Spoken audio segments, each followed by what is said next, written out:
What's going down, folks? It's your boy C23 back on the sticks once again with another NBA 2K15 My Career episode. And in this one, our playoff series versus the San Antonio Spurs shifts scenery a little bit and we head back to downtown LA. So we were able to rest up in our own beds, get a little bit of home cooking, and head on out to the Staples Center and get ready to go. Because I got a feeling this one is going to be a dogfight. Now, if you missed the playoff series so far, we were dominant in games 1 and game 2. Well, I take that back. We struggled a bit in game 1, but ultimately ended up winning that one at the end. Game 2, on the other hand, was a complete defensive blowout. We came out and we just locked them boys down.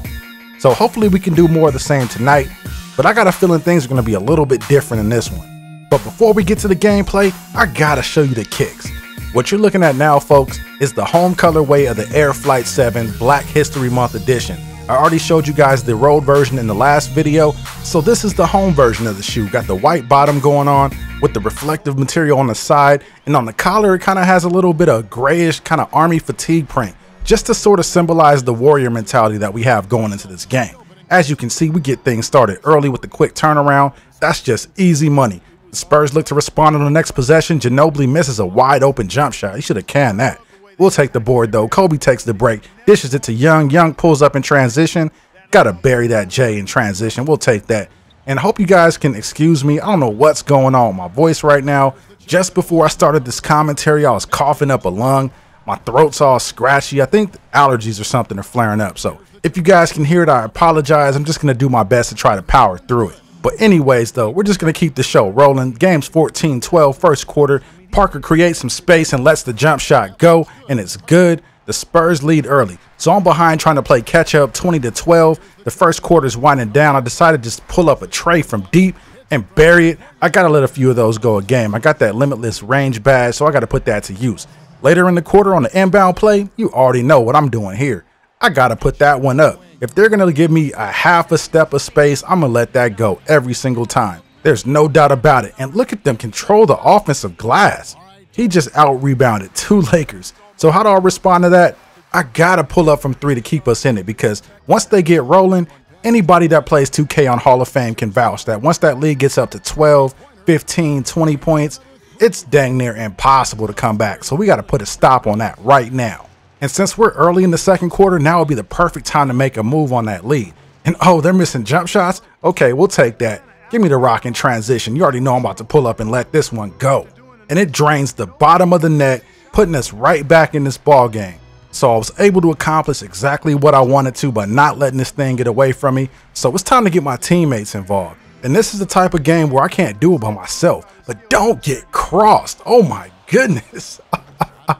Man, that dude got stood up like a statue. He was just frozen after the crossover. And we'll take that, Tony Parker. Looks like that pickpocket badge is doing his thing once again as an outlet to Kobe. And he goes up with the easy layup. Oh, come on, Mamba. Get up, man. Shake it off. Ain't nothing wrong with you, bro. Let's get back to work. Now, the Spurs insist on double teaming me as if I can't beat a double team. I've done that time and time again. Popovich, you need to learn, man. It's not going to work. And Tony Parker guarding me one-on-one, it's not going to work.